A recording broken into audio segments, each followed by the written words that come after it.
Morning. BEd first year के online class में आपका स्वागत है। आज बीएड फर्स्ट ईयर के ऑनलाइन क्लास हिस्ट्री पेडागोजी के अंतर्गत पढ़ेंगे हम इतिहास का भूगोल के साथ समवाय, यानी इतिहास विषय का भूगोल के साथ में किस प्रकार से संबंध स्थापित किया जाता है और किस प्रकार से भूगोल और इतिहास एक दूसरे के पूरक है। इसके बारे में इस वीडियो के अंतर्गत हम विस्तार पूर्वक अध्ययन करेंगे, जिसके माध्यम से हम ये जान पाएंगे कि ये दोनों विषय एक दूसरे के ऊपर कैसे आश्रित है और किस प्रकार से एक के बिना दूसरा अधूरा है। अगर हम जैसे कि श्री जॉन हंस ने भूगोल के संबंध में बताया, उन्होंने बताया कि भूगोल के बिना इतिहास और इतिहास के बिना भूगोल की कल्पना संभव नहीं है। उनका कहना है कि हम भूगोल के बिना तो इतिहास के बारे में नहीं बता सकते और इतिहास के बिना हम भूगोल के बारे में हम सोच नहीं सकते। इस प्रकार से हम कह सकते हैं कि इतिहास और भूगोल का गहरा संबंध है। जॉन्स हंस के द्वारा जॉन्स हंस कहते हैं कि हम यदि भूगोल नहीं होगी तो हम इतिहास की कल्पना नहीं कर पाएंगे और इतिहास नहीं होगी तो भूगोल की कल्पना है वो नहीं कर सकते। इस प्रकार से इतिहास मानव के कार्य का लेखा जोखा है। इतिहास क्या है? मानव जीवन के संपूर्ण कार्य का लेखा जोखा किसे कहते हैं? इतिहास को कहते हैं। तो वही भूगोल है, वो क्या करता है? प्राकृतिक वातावरण की व्याख्या करता है। तो भूगोल क्या करता है? प्राकृतिक वातावरण की व्याख्या करता है।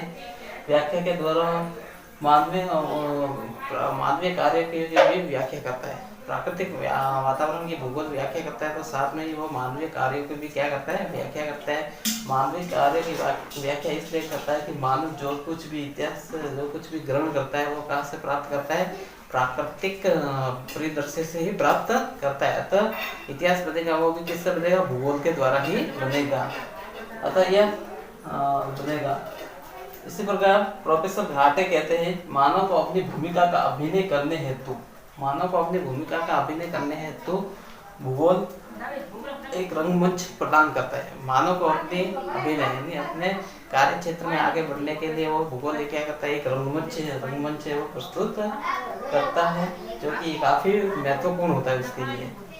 मानवीय तत्वों से तात्पर्य है मानव की इच्छा शक्ति और परिश्रम से। मानवीय तत्व से तात्पर्य क्या है? मनुष्य के अंदर इच्छा शक्ति कि वह हर कार्य को करने के अंतर्गत निपुण रहे।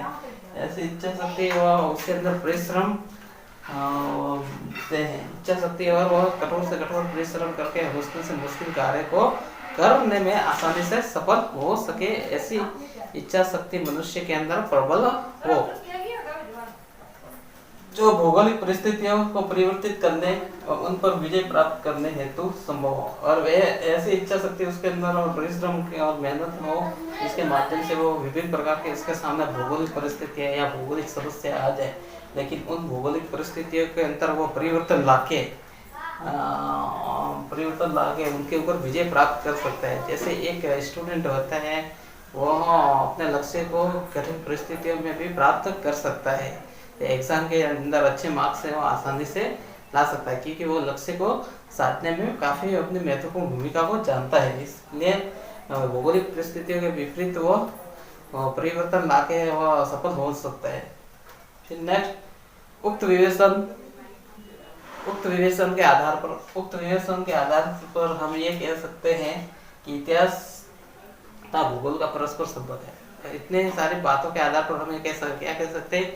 इतिहास और भूगोल का भी परस्पर क्या है? संबंध है, जो आपस में एक दूसरे से जुड़े हुए हैं। ये एक दूसरे को प्रभावित करते हैं और ये क्या करते हैं? परस्पर संबंध होने के कारण एक दूसरे को प्रभावित करने में अपनी काफी महत्वपूर्ण भूमिका का निर्वहन करते हैं, जिसके माध्यम से इतिहास और भूगोल एक दूसरे को प्रभावित करते हैं और इनका एक का प्रभाव दूसरे के ऊपर है और दूसरे का प्रभाव एक के ऊपर है। इतिहास का प्रभाव भूगोल के ऊपर है और भूगोल का प्रभाव इतिहास के ऊपर है।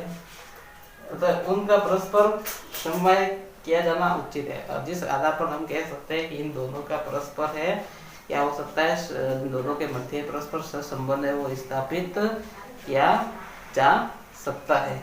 अतः इतिहास और भूगोल की ऐसी कई बातें हैं, इतिहास और भूगोल विषय दोनों की ऐसी कई बातें हैं, जिसके कारण हम कह सकते हैं कि ये दोनों एक दूसरे के साथ में परस्पर सहयोग की भावना के साथ में कार्य करते हैं। इसके अंतर्गत श्री जॉन हंस ने कहा था कि एक के बिना दूसरे की हम कल्पना करना असंभव है। क्योंकि हम इतिहास के बिना भूगोल को नहीं जान पाएंगे और भूगोल के बिना इतिहास को नहीं जान पाएंगे। तो प्रोफेसर घाटे जी कहते हैं कि मानव को अपनी भूमिका का अभिनय करने हेतु ये क्या करता है, एक रंगमंच प्रदान करता है, रंगमंच प्रदान करता है। इसी आधार पर हम कहते हैं कि इतिहास क्या है, मानव के कार्य का लेखा जोखा करता है।